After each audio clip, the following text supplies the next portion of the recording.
And to be fair, we haven't seen Danill Miromanov as a third pair defenseman. That's where he should play if he's in the NHL. All we've seen him do is play with a very good player in Weegar, but in much more difficult minutes than you're seeing handed out to Jake Bean and to Braden Pahal. I don't know if a lot he of could people be a that third step pair up defenseman. to the opportunity, and when you get to play with a really well, good and to be fair, partner, he's been better than Bean or Pahal. that's not who's saying top four anything. role. That's not Miromanov. They haven't put them. He has not been. No. You're missing my point. They have not put those two guys in the type of minutes they've asked Miromanov to play every time he's played. Because when Miromanov's in, he's only playing with Weegar. Pahal and Bean have been exclusively third pair guys almost all year. And when Bean has come out of that role, he hasn't looked good. Husker. I would have make a change there. Yeah. What would you quibble with there? Like, I'm not quibbling. I'm just saying to say that Miromanov is better than those other two. no, it's not better. I'm just saying that he has played more. That's potentially statistically and mathematically accurate. Yeah. Which is always, I mean, you've kind of said that, well, this guy's making this and he's playing top 4 minutes. That he's not a top that he's four playing defenseman. top 4 minutes is not an indicator as to what he is as a player. But what the coaching staff is said by watching their actions, they are more comfortable having Hanley and Miromanov swap in and out of the press box to play with Weegar than to put those guys on a third pair. They know that Bean and Pahal is a third pair they can live with. They don't have a fourth defenseman for the top 4. So you're literally going from seventh defenseman to fourth, seventh to fourth if you're Miromanov or Hanley, right? Which is scary. It's a unique situation, Dean. It's not something we just gloss over. You'll see this happen. No, I understand. You're really going off. I got it. But I think it's, if the Flames wants to make the playoffs, it's going to be a major issue. Yeah, if they're going to tinker the deadline, you got to find someone better than Joel Hanley and Danill Miromanov to play with Weegar. And you could probably do that for a third round. I know what you were saying with Miromanov. He's better off 5. He's not 5'6" either. You can't play. He's probably not good enough defensively in your mind. Yeah, I just don't think. Yeah, he's just so. You have to have a role and an identity, and he has nothing.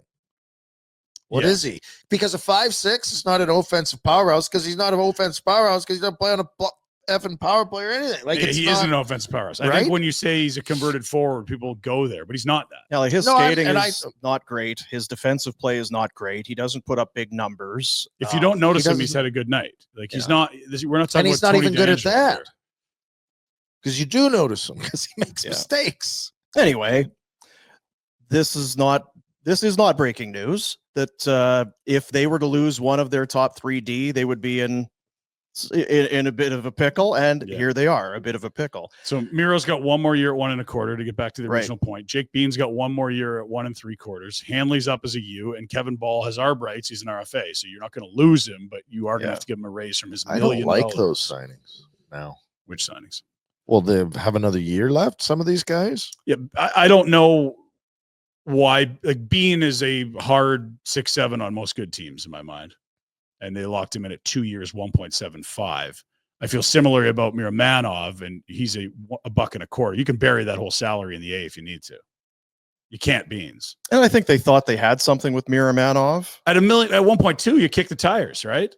Because if it doesn't work, you put him in the A. Yeah, and you were higher on him 6 months ago than. Well, yeah, and again, if you look at the role he's had to play, he hasn't been asked to be a third pair defense. I still think he could be a good third pair defense. We've never seen it. Based on what? Just based on that he's had harder minutes than the third pair guys and hasn't been underwater. You're overemphasizing the harder minutes because you're playing with Weegar and other. It's the NHL. So if you're a 5'6" and you're in Vegas, who the heck do you think who coaches Cassidy's going to put out against you when you go on the ice? Like you have to be able. I know what you're saying, and it's harder minutes, but to what point? Like you still have to be able to play in the league. Yeah. And whether it's, I guess what I'm trying to say is I don't give a shit if he's 5'6" or playing with Weegar, because you're playing with Weegar. It should make the game easier for you, and so that and you still are going to have to play against NHL caliber players. Yes. Because you're a 5'6". It's not like it's just structured so that I only play against the bottom 6 forwards on the other team. Like it's the NHL. Yeah, I think the likelihood that he looks worse on a third pairing with like how's Hanley he play or with Bean? I'd love to see it. I really would, because I don't know how it would based look like. on what. I'm not saying it's going to go well. I wish they knew what he looked like as a third pair guy. Is all I'm saying. I think and the only reason I'm like, hey, Miromanov's like he's been a decent piece is because if you take most 27-year-old defensemen that make $1.25 million and ask them to play with Weegar in a top 4 role, they'll get destroyed. and he hasn't been Why? destroyed. Hasn't Why? been good. Based on what? Because based on the not being good enough. If you're good enough, you make more than 1.25 at 27. If you're 27, Why does the salary matter? Because that's the indication of your value.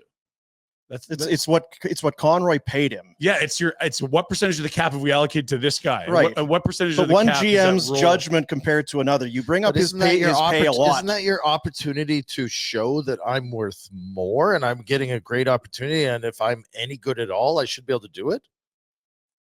So when he's on the Like, ice, how is they've been his awful job or they've going been to be- passable? I think he's overpaid and is lucky to play with Uyghur.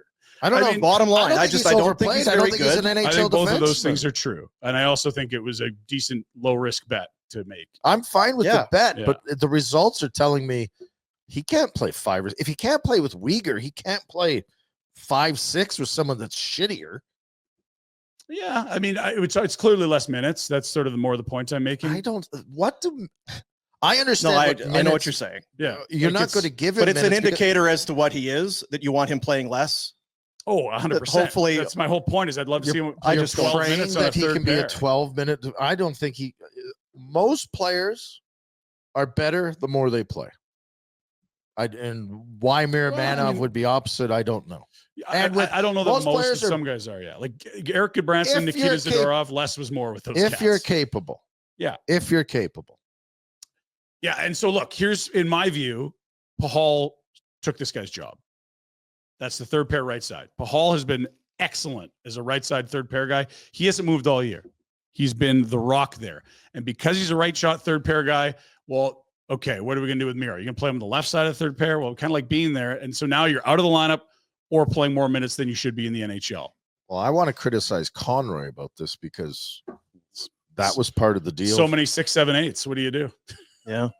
No, but there was a lot of praise and say, "Oh, this guy could be a difference." Like, Well, I mean, clearly the first rounder was the valuable. He was a guy that played forward, a throw-in. shifted to D, then missed a bunch of time. They wouldn't put him on Could he- waivers in Vegas, but he didn't play. I mean, it's a roll of the dice. The first rounders, the assets. I'm trying to start the trade fight again, where we expect if we're going to trade guys, we expect tons in return, and this is what you end up with. No, the first is what you end up with. That's 2 years from now. Right. The time value of the first is not ideal, especially because they still held their first this year and last year. But the first rounder is much more valuable than a 26-year-old. For sure it is. But the point is that it's the whole package, and we thought we were going to turn this piece into it wasn't just a first in 2 years. That wasn't what we were excited for trade Hanifin for. Yeah. I mean, it depends where the first is. If Vegas flames out and it's hang on. Where the pick is matters. And you roll the dice by throwing it that many years out, but you also have the chances you catch Vegas when they're older. No, we're not talking about the pick. We're talking about the player coming. We're talking about the I'm return talking about the for total Hanifin. return for Hanifin. And there's until we no see way. where that pick is, you can't say that they didn't do well. You do it all the time, and you do it so well. I mean, so it doesn't matter where A they pick? year ago, you would have been saying we're going to get a first, second, and third for Hanifin. And we got Miromanov in a pick in 2 years. Maybe. And now we're saying it's going to be fine as long as the pick's good. I will continue to repeat what I've said since they've all went down. I didn't think they got enough for Tanev. I don't like the Grushnikov prospect at all for any ceiling. If you look for an AHL guy, great, you got one. You should have got more than the second for Tanev. You look at the market and what they paid him this summer. You look at what other guys of his ilk got. They didn't get enough for Tanev. They got more than they should have for Lindholm. I really like that deal. I still don't believe that, but okay. Yeah, and you don't have to believe it, but I mean, it's a good prospect of first and some other lottery tickets for 2 months Here's of the Elias problem, I Lindholm. guess. I'm saying the same. I'm going to argue with you, but we We got to wait and see. You don't.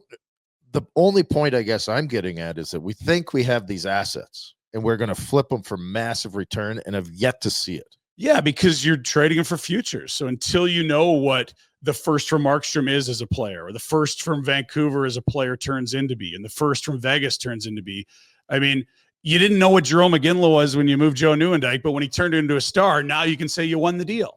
But also at the same time, you can start to value and judge the trade based on what you've got back. You can also value and judge the GM, I'll too. tell you, if Yeah. Grushnikov's an AHLer, so is Miromanov. Yeah, I would think so. Right? Like Yeah. what Well, it is the warm bodies you got back. I would rather have Grishnikov turn Grushnikov out was because he's scratched at going the to be AHL level this year. It's a bit of a gap, but he's also quite a bit younger.